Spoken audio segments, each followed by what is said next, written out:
মন। জীবনে যখনই কোনো বস্তু বা সুখ স্বাচ্ছন্দ্য অধিক মাত্রায় আপনার কাছে চলে আসে, তখন নিজেকে শ্রেষ্ঠ মনে করার একটা প্রবণতা দেখা যায়, যা হয় আত্মবিশ্বাসে পরিণত হয়, নয়তো অহংকারে। এবার আত্মবিশ্বাস আর অহংকারের মধ্যে অনেক বড় পার্থক্য রয়েছে। আমি এটা করতে পারি, আমি ওটাও করতে পারি, এ হলো আত্মবিশ্বাস। শুধুমাত্র আমি এটা করতে পারি, শুধুমাত্র আমি ওটাও করতে পারি, আমি হলাম সর্বশ্রেষ্ঠ, এটা হলো অহংকার।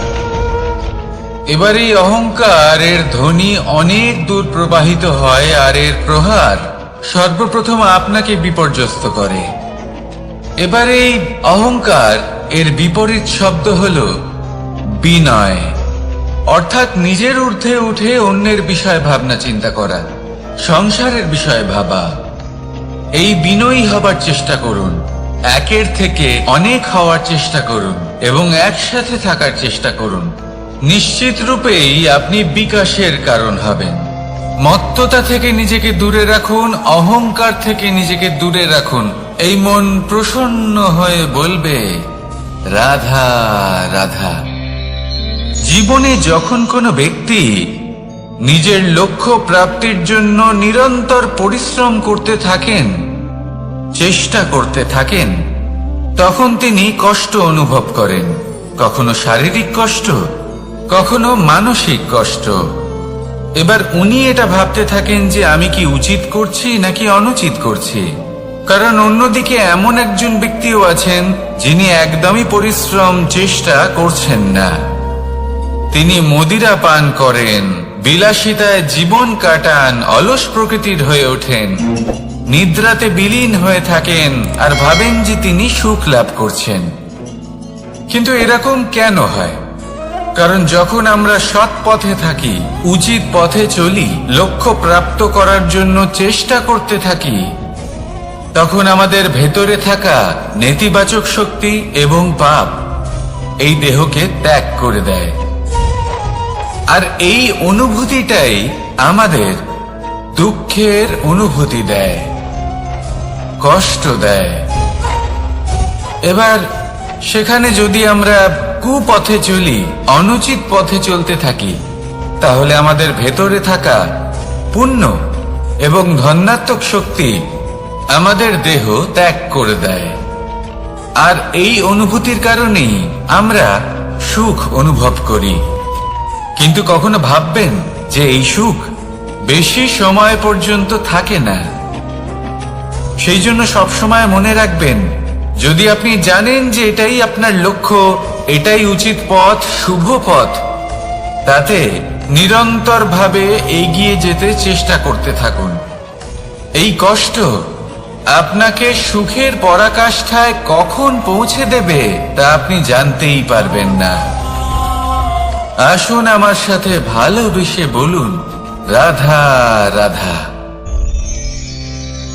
ঈর্ষা আমাদেরই মনে বসবাস করা আরো একটা শত্রু। তবে এই শত্রু কখনো কখনো আমাদের জন্য লাভদায়কও হতে পারে। কিন্তু যদি আমরা সতর্ক না থাকি, তাহলে সেটা ততটাই ঘাতক হয়ে উঠতে পারে।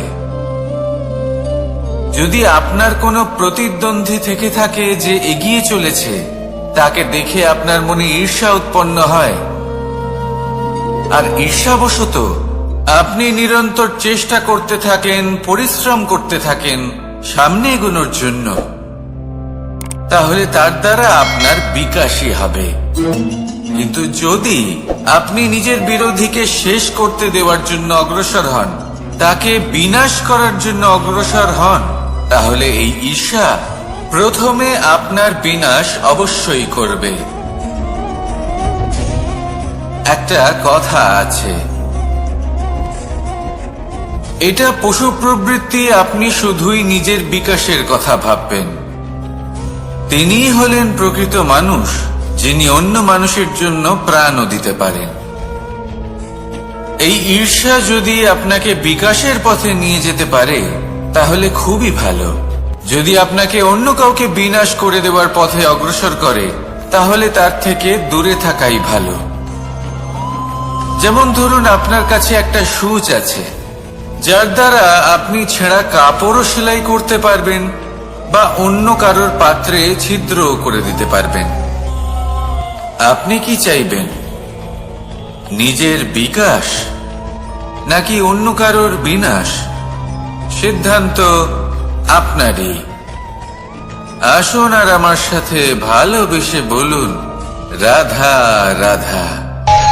বিষ এবং অমৃত, এর ভিত্তিতেই সংসার চক্র চলতে থাকে। যখন সমুদ্র মন্থন হয়েছিল তখন এই দুই প্রাপ্ত হয়েছিল। প্রথমে বিষ পাওয়া গেল, তারপর অমৃত। জীবন মন্থন করলেও এগুলো লাভ করা যায়। এবার এই যে বিষ, তা হলো অমৃতের থেকে অনেক বেশি শক্তিশালী এবং সেই জন্যই অনেক বেশি ঘাতকও। এবার বোঝার চেষ্টা করি এই বিষ আসলে কি।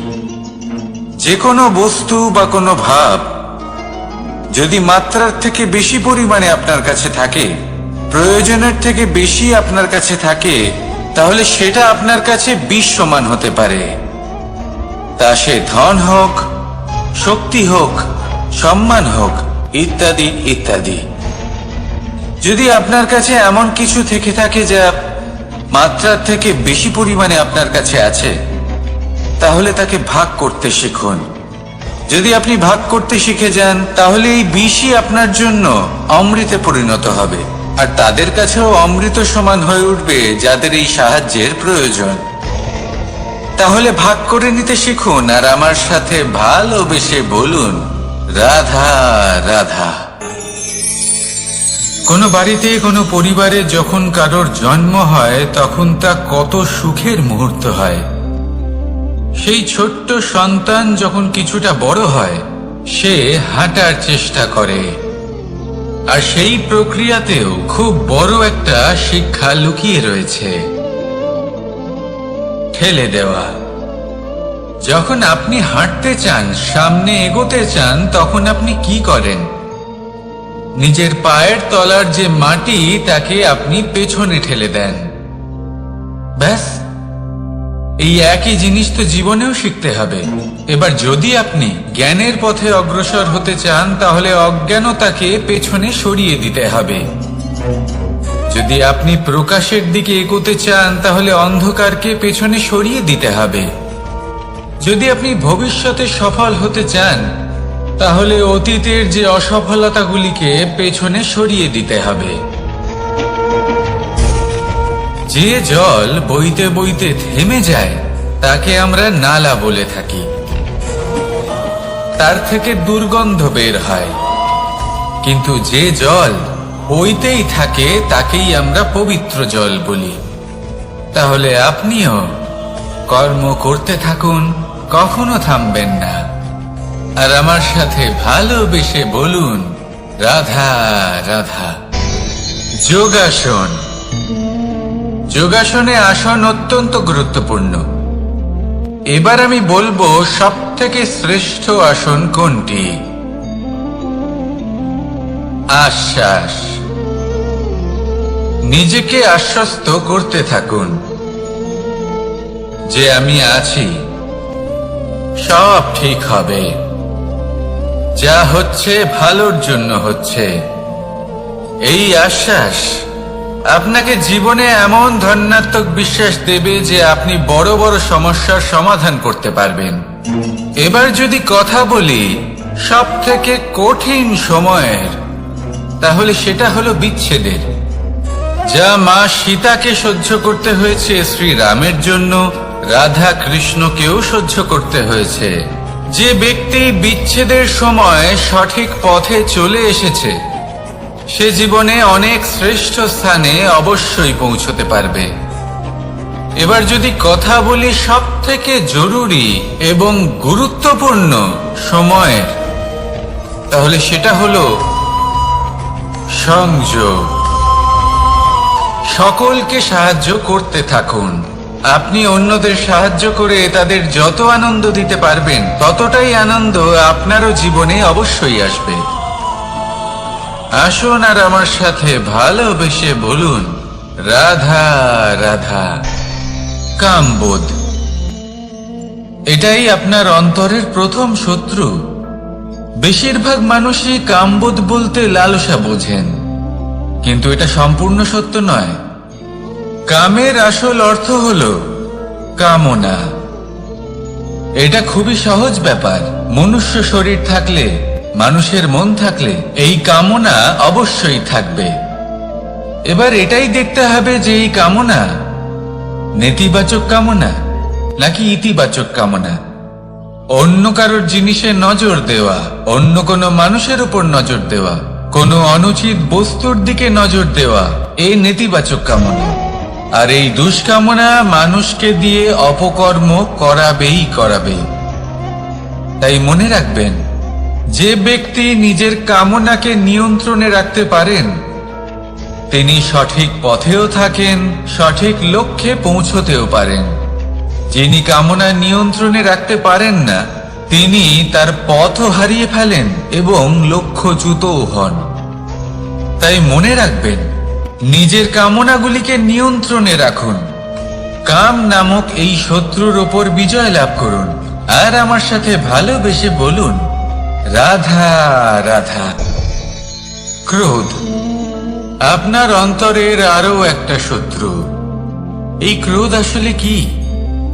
আপনার মনের এক ভাবনা, যা আপনার মনেই উৎপন্ন হয়।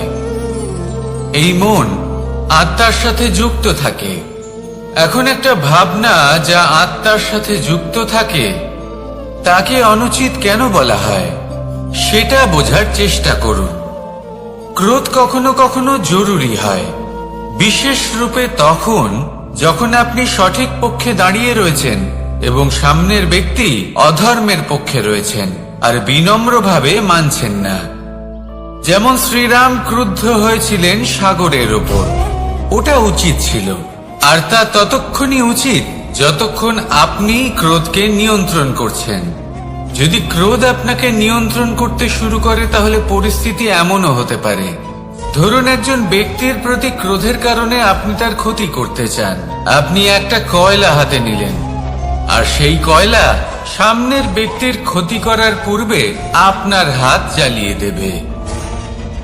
ব্যাস, ক্রোধ এটাই করে। সর্বপ্রথম আপনার ক্ষতি করে, আপনার বিবেক হরণ করে নেয়। আপনি আপনার নিয়ন্ত্রণ হারিয়ে ফেলেন আর সবকিছু নষ্ট হয়ে যায়। বেশিরভাগ মানুষ ক্রোধে এমন সিদ্ধান্ত নেন যে সেটা তাদেরই বিনাশের কারণ হয়ে দাঁড়ায়। আর কিছু মানুষ বলেন যে আমাদের জীবনে এত যন্ত্রণা আছে, এত সংকট আছে যে ক্রোধ উৎপন্ন হবেই। আর এরকম সময় এটাই উচিত হবে যে আপনি নিজেকে ক্রোধের থেকে দূরে রাখুন আর তারপর সমস্যার নিবারণ করুন। আর এই নিবারণই আপনার জীবনকে একটা শ্রেষ্ঠ স্তরে পৌঁছে দেবে। তাহলে ক্রোধ থেকে দূরে থাকুন, সুপ্রসন্ন থাকুন আর আমার সাথে ভালোবেসে বলুন, রাধা রাধা। লোভ, আপনার অন্তরের আরো একটা শত্রু। দেখতে গেলে এটা একটা শব্দ, একটা সংস্কৃত শব্দ। লব ধাতু থেকে উৎপন্ন হয়েছে। এর অর্থ কিছু লাভ করা। কিছু লাভ করা অনুচিত নয়, আরো কিছু লাভ করাও অনুচিত নয়, কিন্তু সব থেকে বেশি আমি লাভ করব। আমি আরো চাই, আরো বেশি চাই, আরো বেশি পেতে চাই। এটাই হলো লোভ। আরে লোভ যখন গ্রাস করে তখন আপনি যা পেতে চান, সে ধনী হোক বা মানই হোক, তা অর্জন করার জন্য মানুষ যে কোনো স্তরে পৌঁছে যেতে পারে। যদি মানুষ ধন অর্জন করতে চান তাহলে তার জন্য তারা অধর্মের পথেও চলতে পারেন। যদি সম্মান অর্জন করতে চান তাহলে অন্য মানুষকে ছোটও করতে পারেন। শেষ পর্যন্ত আপনার এটা মনে হতে পারে যে যদি একটু অল্পই প্রাপ্ত করতাম কিন্তু ভালোবেসে প্রাপ্ত করতাম, এই জীবন আরো অনেক বেশি সুখী হতো। লোভ আপনার জীবনে, আপনার মনে কখন যে প্রবেশ করবে সেটা আপনি জানতেও পারবেন না। তাই এটা চিনতে শিখুন আর তৎক্ষণাৎ জীবন থেকে বাইরে ফেলে দিন। যা কিছু লাভ করতে চান তা ভালোবেসে লাভ করুন, আর সেই ভালোবাসার সাথেই বলুন রাধা রাধা। মোহ আপনার অন্তরের আরো একটা শত্রু। এবার মানুষ প্রেম আর মোহের মধ্যে পার্থক্য বুঝতে পারে না। কিছু মানুষ ভাবে যে মোহর মধ্যে খারাপ কি আছে। যদি কোনো মানুষের তার বাবা মার প্রতি, তার সন্তানের প্রতি মোহ থাকে, তবে খারাপ কি আছে? খারাপ আছে, আর সেটা তাদের জন্য খারাপ হতে পারে যাদের প্রতি আপনার এই মোহ আছে। এবার মোহ আর প্রেমের মধ্যে পার্থক্য আপনাকে বোঝাচ্ছি। মোহ শুধুমাত্র পেতে চায়, সেখানে প্রেম শুধুমাত্র দিতে শেখায়। এই দুই পরিস্থিতিতেই আপনার হাত প্রসারিত থাকে। মোহের ক্ষেত্রে কোনো বস্তু বা কোনো ব্যক্তিকে লাভ করার জন্য, আর প্রেমে শুধুই প্রদান করার জন্য। মোহর বশে আপনার পায়ে বাঁধন পড়ে যেতে পারে। যদি মাতা পিতার তার সন্তানের প্রতি মোহ থাকে, তাহলে তারা তাদের সন্তানকে কখনো দুঃখে, চিন্তায়, যন্ত্রণায় দেখতেই পারবে না। সেই জন্য তারা সন্তানকে বেঁধে রাখতে চান একটা সুরক্ষিত ক্ষেত্রে, যেখান থেকে না তারা সংসারকে দেখতে পায়, না পরখ করতে পারে, না কিছু শিখতে পারে, না বিকট পরিস্থিতির সম্মুখীন হতে পারে। ঠিক যে কারণে তারা দুর্বল হয়ে পড়ে, অজ্ঞানী হয়ে ওঠে। তাদের বিকাশ সেখানেই স্তব্ধ হয়ে যায়, আর সেখানে প্রেম শুধুমাত্র বিকাশের পথে নিয়ে যায়। মা বাবা যদি সন্তানকে ভালোবাসেন, তাহলে তাকে ছেড়ে দেন যে যাও সংসারকে দেখো, পরখ করো আর শেখো। কিভাবে এর সাথে লড়াই করতে হবে সেটা নিজে শেখো।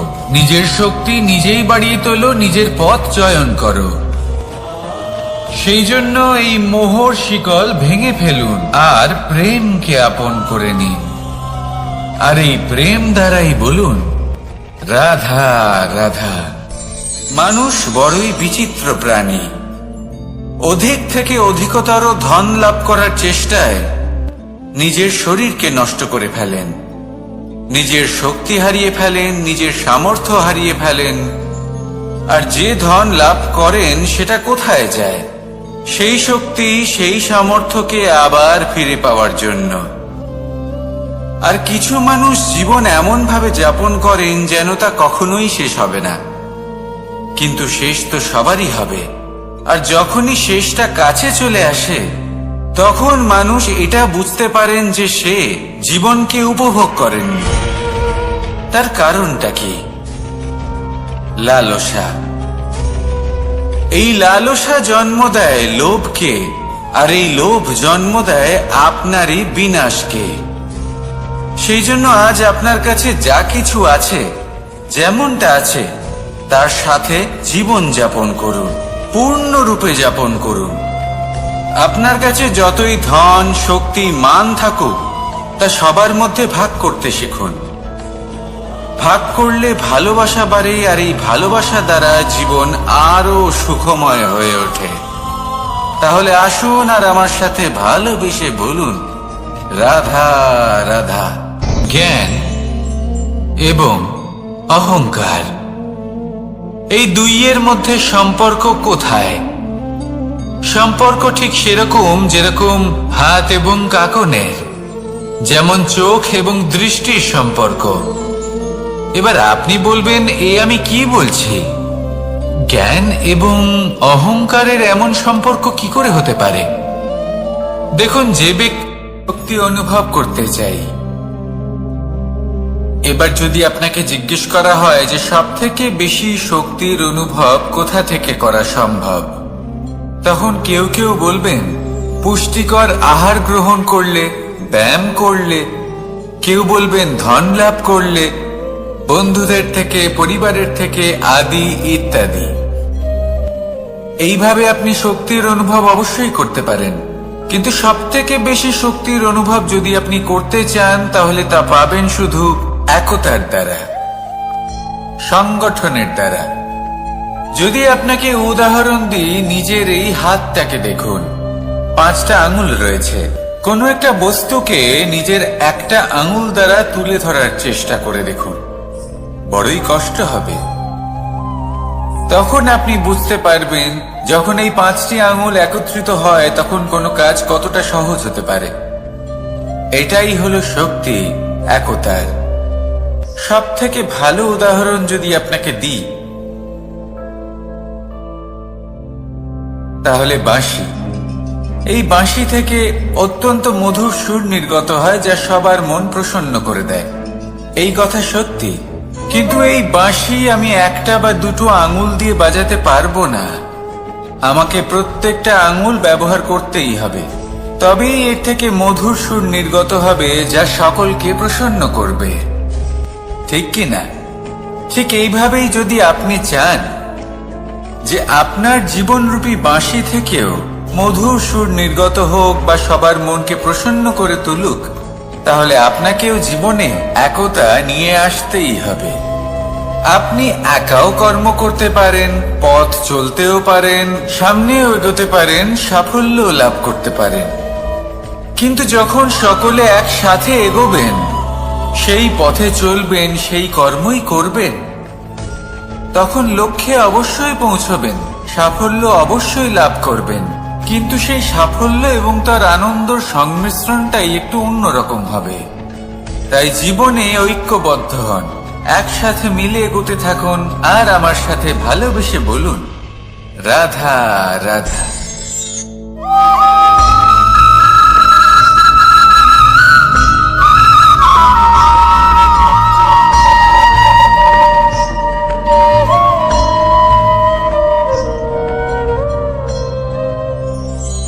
আমাদের শরীর প্রকৃতির সর্বশ্রেষ্ঠ রচনা। যে অঙ্গ প্রত্যঙ্গ আমরা লাভ করেছি, প্রত্যেকটির মধ্যে একটি নিজস্ব বার্তা রয়েছে। একটু ভেবে দেখুন, দুটি চোখ দিয়েছে দেখার জন্য, দুটি কান দিয়েছে শোনার জন্য, নাসিকাও আছে দুটি, দুটি হাত দিয়েছে দ্বিগুণ পরিশ্রম করার জন্য। কিন্তু জীব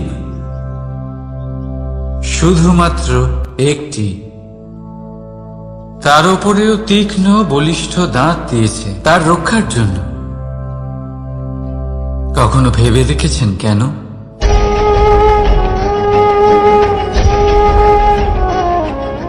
কারণ শব্দ আর শব্দের প্রয়োগ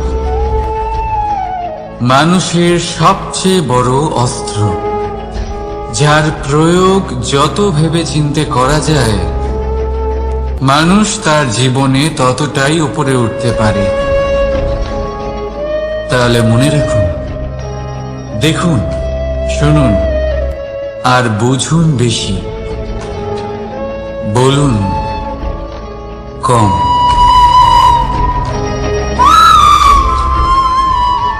রাধা রাধা।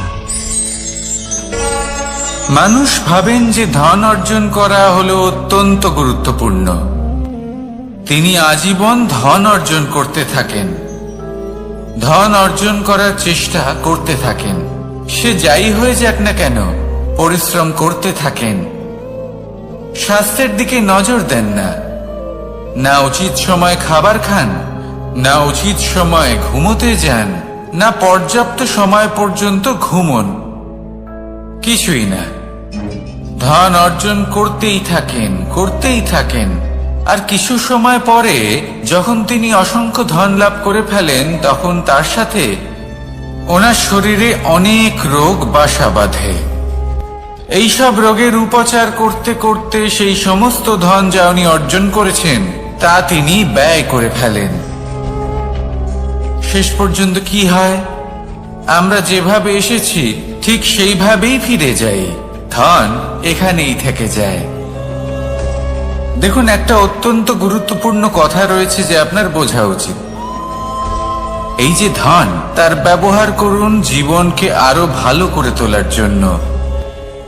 ধনের সদ্ব্যবহার করা উচিত, এমন যেন না হয় এই ধন আপনাকে ভোগ করে ফেলে। এই জীবনকে নিশ্চিত রূপে আরো শ্রেষ্ঠ করে তুলুন, কিন্তু এই ধন অর্জন করার এই প্রক্রিয়াতে নিজের সারা জীবনকে নষ্ট করে ফেলবেন না। এই জীবন উপভোগ করতে শিখুন, আর আমার সাথে ভালোবেসে বলুন, রাধা রাধা। কথায় আছে, অন্ধকারে প্রদীপ প্রজ্বলিত করলে চতুর্দিক আলোকিত হয়। কিন্তু যদি এই প্রদীপ আমি সূর্যের আলোর সম্মুখে সকালবেলায় প্রজ্বলিত করে রেখে দিই, তাহলে কি হবে? আপনি বলবেন যে এটা করে তো কোনো লাভই হলো না। সূর্যের প্রকাশের সামনে এই প্রদীপ আসলে কিছুই নয়। এবার এই চিন্তা ভাবনা প্রত্যেক দিন করতে হবে, আর একটা অমূল্য শিক্ষা পেতে হবে। মনে করুন যে আপনি মহাপুরুষের সামনে বসে আছেন, কোনো মহাজ্ঞানীর সামনে। তাহলে সেই ব্যক্তির সামনে নিজের জ্ঞানের প্রদীপ প্রজ্বলিত করবেন না, নীরব থাকুন, আর সেই ব্যক্তির সূর্যের প্রকাশের মতো জ্ঞান প্রাপ্ত করুন। যতটা পারবেন জ্ঞান লাভ করুন। যদি এমন কোনো সময়, এমন কোনো স্থানে আপনি আছেন যেখানে চতুর্দিক অন্ধকার, কারোর কাছেই জ্ঞান নেই, সেখানে নিজের জ্ঞানের প্রদীপ প্রজ্বলিত করুন। এমন করলে দুদিক থেকেই আপনার লাভ হবে। আপনার জ্ঞান প্রাপ্তিও হবে, আর জ্ঞানের সঠিক প্রয়োগও করতে পারবেন। আর এই মন প্রসন্ন হয়ে বলবে, রাধা রাধা। মানুষের মধ্যে একটা বিচিত্র প্রবৃত্তি থাকে, অন্য সকলের বিষয়ে, তাদের জীবনের বিষয়ে, তাদের ব্যক্তিত্বের বিষয়ে, তাদের ভবিষ্যতের বিষয়ে অনুমান করা। এটা হলো অনুচিত। কারোর অতীতকালকে দেখে লোকে ভবিষ্যৎ বলে দিতে পারেন, বর্তমানকে দেখে ভবিষ্যতের বিষয়ে অনুমান করে ফেলেন। উদাহরণ দিতে হলে বলবো, কোনো দাসকে দেখুন, ওকে দেখে লোকে বলে যে ওর ভবিষ্যৎ সেটাই হতে পারে, অনুমান করে ফেলেন। আর এই রাজাকে দেখুন, উনি তো কত সুখী হবেন, উনি তো জগতের সব থেকে অধিক সুখী মানুষ, কত সুখ সুবিধা আছে ওনার কাছে, ধারণা করে ফেলেন। তবে সত্য তো এটাই যে কারোর ব্যক্তিত্বের বিষয়ে, তাদের ভবিষ্যতের বিষয়ে আপনি পূর্ণ সত্য কখনোই বলতে পারবেন না, শুধু অনুমান করতে পারবেন। আর এই অনুমান করে সত্যি কোনো লাভ হয় না, কারণ এই কাল সেটা হলো অত্যন্ত শক্তিশালী। কালো থেকে কালোতর কয়লাকেও হিরেতে পরিণত করতে পারে, অনেক বড় বড় রাজাকেও বিদূষক বানিয়ে ফেলতে পারে এক মুহূর্তেই। তাহলে আপনি অনুমান করে কি লাভ? কি পেলেন অনুমান করে? সেই জন্য কারোর বিষয়ে কোনো অনুমান করবেন না, তার ভবিষ্যতের বিষয়ে অনুমান করতে যাবেন না, কারোর বিষয়ে কোনো ধারণা করে নেবেন না। কিছু করতে হলে ভালোবাসুন, সবার মধ্যে ভালোবাসা ছড়ান, সবার মধ্যে ধন্যাত্মক ভাব ছড়ান। এই মন প্রসন্ন হয়ে বলবে, রাধা রাধা।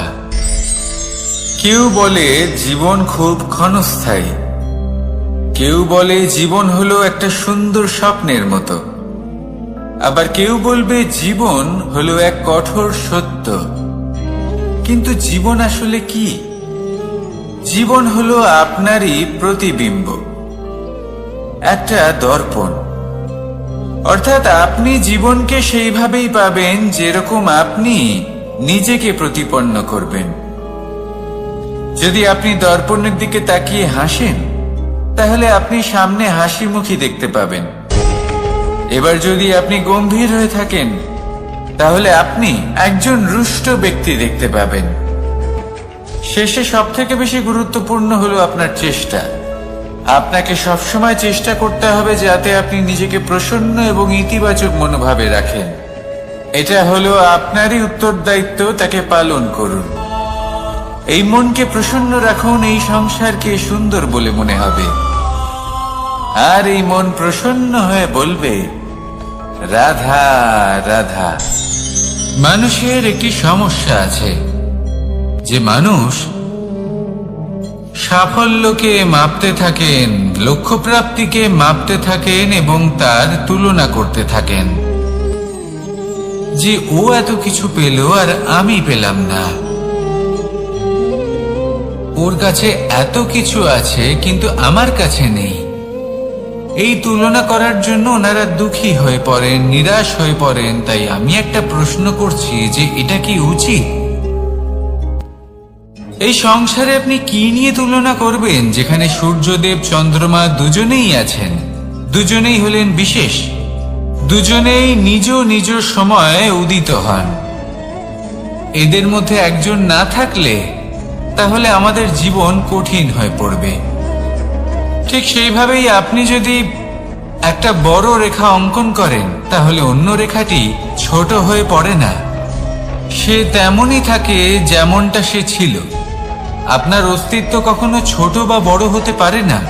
শুধু তুলনা করার জন্য আপনার এটা মনে হতে পারে। যদি আপনি যুদ্ধ করতে চান আপনার তলোয়ারের প্রয়োজন পড়বে। যদি বস্ত্র তৈরি করতে চান এত বড় তলোয়ার দিয়ে কিছুই হবে না, তখন প্রয়োজন পড়বে একটা ছোট্ট সূচের। তাই তুলনা করবেন না, না নিজেকে ছোট মনে করবেন না অন্য কাউকে। সবার সাথে সহযোগিতা করুন, আর যদি তুলনা করতেই হয় নিজের সাথে করুন, যে কাল আমি কেমন ব্যক্তি ছিলাম, আজ কি তার থেকে শ্রেষ্ঠ হয়ে উঠতে পেরেছি। ভেবে দেখুন ভবিষ্যতে গিয়ে আপনি কতটা শ্রেষ্ঠ ব্যক্তি হতে পারেন। আসুন আমার সাথে ভালোবেসে বলুন, রাধা রাধা। এই সংসারের সব থেকে গুরুত্বপূর্ণ তত্ত্ব কোনটা? প্রথম হলো সময়। জন্ম থেকে মৃত্যু পর্যন্ত এই যে সময়, এটাই তো হলো জীবন। দ্বিতীয় হলো জীবন, যাতে আমরা সময়ের সদ্ব্যবহার করি, শ্রেষ্ঠ থেকে শ্রেষ্ঠতর কাজ করার চেষ্টা করি। বহু বছরের এই পরম্পরা, এই সংস্কৃতিকে এগিয়ে নিয়ে যাওয়ার চেষ্টা করি।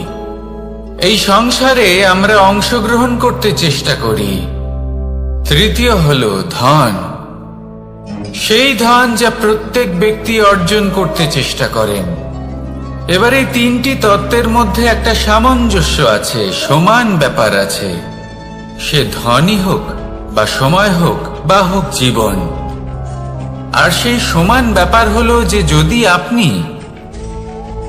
এটা গণনা করতে থাকেন তাহলে তা কমতে থাকে, যদি আপনি এটা ব্যবহার করেন তাহলে তা বাড়তে থাকে। একে সংগঠিত করে রাখতে চেষ্টা করলে এ হাত থেকে ফসকে যায়, কিন্তু যদি আপনি একে সামলে রাখতে শিখে যান তাহলে এমন কাজ করবেন যাতে সংসারের সাথে সাথে পরবর্তী প্রজন্ম লাভবান হবে। যদি কিছু শিখতে চান তাহলে সামলাতে শিখুন, গণনা করা বা সংগঠিত করা নয়। আসুন আর আমার সাথে ভালোবেসে বলুন, রাধা রাধা।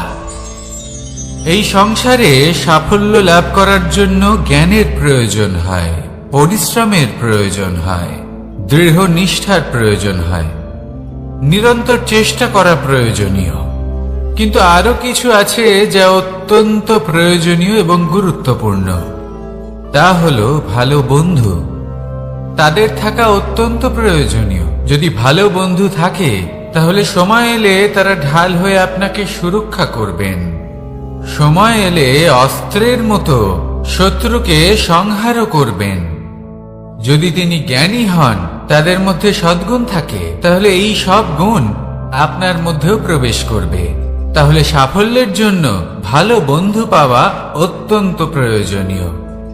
কিন্তু শুধু বন্ধু কেন, ভালো শত্রুও থাকা প্রয়োজনীয়। এবার আপনি ভাববেন এ আমি কি বললাম?